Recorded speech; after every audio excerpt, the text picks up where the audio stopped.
Assalamualaikum warahmatullahi wabarakatuh. Alhamdulillahi rabbil alamin. Wabihi nasta'inu ala umurid dunya waddin. Wassalatu wassalamu ala habibina wa nabiyina Muhammadin wa ala alihi wa sahbihi ajma'in, amma ba'.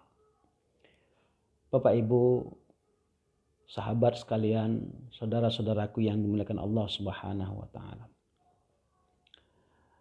Dari hadis yang diriwayatkan oleh Nu'man bin Bashir radhiyallahu taala anhu, kemudian diriwayatkan oleh Imam Bukhari, diceritakan di sana bahwa kita ini, kata hadis itu, seperti satu rombongan yang berada dalam satu kapal.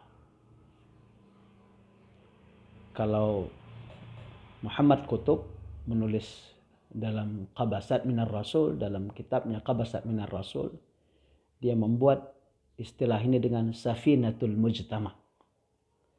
Seperti perahu yang dinaiki oleh masyarakat. Artinya masyarakat kita ini seperti berada di dalam satu perahu. Perahu ada orang yang di atas dan ada orang yang di bawah. Ya, kalau kapal itu biasanya ada orang di atas, ada orang yang di bawah. Diceritakan dalam hadis itu, orang yang di bawah kalau dia perlu air, dia harus naik ke atas untuk mengambil air dari atas. Maka ketika dia datang mengambil air ke atas, dia merasa mengganggu orang yang di atas. Akhirnya orang-orang yang di bawah, bagian bawah perahu ini berpikir, sudahlah, ngapain kita menyusahkan orang di atas, kita bolongi aja sedikit perahu ini. Kita ambil air sedikit saja, sekedar untuk mengambil air, agar kita tidak mengganggu orang yang di atas. Kata hadis, jika orang yang di atas tahu apa yang dilakukan orang di bawah dan mendiamkannya, maka dipastikan semua akan karam. Karena air yang dibolongi yang sedikit itu, atau perahu yang dibolongi yang sedikit itu. Bapak dan saudaraku sekalian yang dimuliakan Allah Subhanahu wa taala.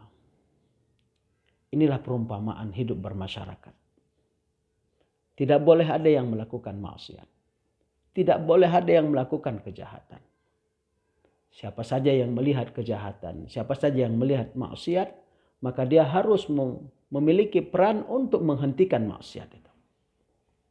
Dalam hadis Rasulullah SAW bersabda, man ra'a minkum mungkaran, hadis dari Sa'id Abi Al-Khudri, diriwayatkan kemudian oleh Imam Muslim. Rasulullah SAW bersabda, man ra'a minkum mungkaran falyughayyirhu biyadihi. Siapa di antara kalian yang melihat kemungkaran, hendaklah dia rubah dengan tangannya. Fa illam yastati' fa bilisanihi. Jika dia tidak mampu mengubah dengan tangan, maka dengan lisannya. Fa illam yastati' fa biqalbi. Jika dia tidak mampu, maka dia merubahnya dengan hatinya.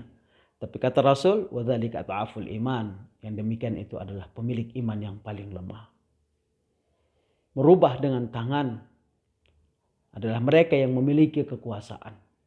Itu sebabnya kita berharap pemegang kekuasaan, pemegang tampuk itu adalah orang-orang yang baik, orang-orang yang beriman, orang-orang yang saleh.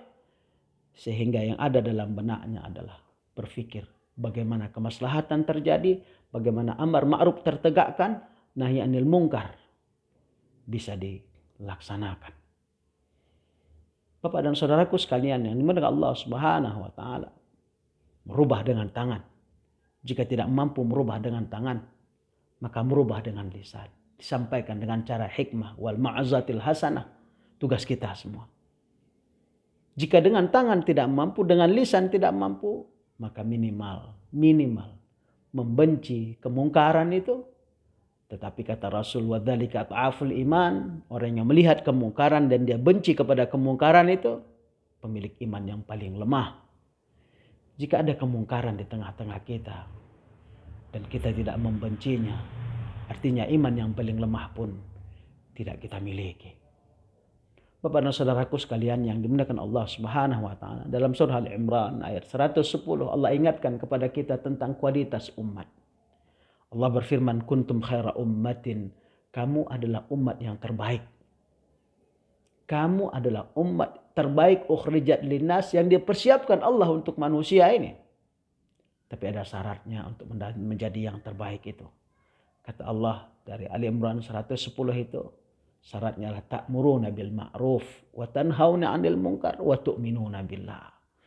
Syarat untuk menjadi yang terbaik itu adalah terus menerus menyuruh orang kepada kema'rufan, kepada ma'ruf, terus menerus melarang orang dari yang mungkar, wa tu'minuna billah, dan tidak pernah putus hatinya beriman kepada Allah Subhanahu wa taala. Saudaraku sekalian yang dimuliakan Allah Subhanahu wa taala. Seperti hadis yang disebutkan tadi, jika kita membiarkan kemungkaran, maka kemungkaran itu akan merusak kehidupan kita.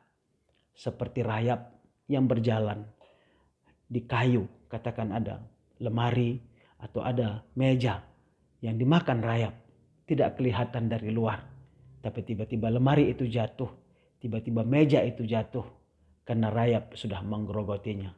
Begitulah kemungkaran berjalan di tengah masyarakat kita. Ketika kita biarkan, dia akan berjalan pelan-pelan. Tiba-tiba saja sendi ke masyarakat kita sudah hancur. Dan akhirnya masyarakat kita akan sangat sulit diperbaiki. Saudaraku yang dimuliakan Allah Subhanahu wa taala. Masing-masing kita punya peran untuk amar ma'ruf dan nahi anil munkar. Mari masing-masing kita melakukan peran itu.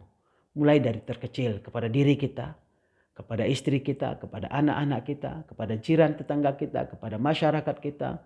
Kalau kita kepala kampung atau kepala desa, setingkat desa yang bisa kita perbaiki, semakin tinggi level, maka semakin berat tugas amar ma'ruf nahi anil munkar itu.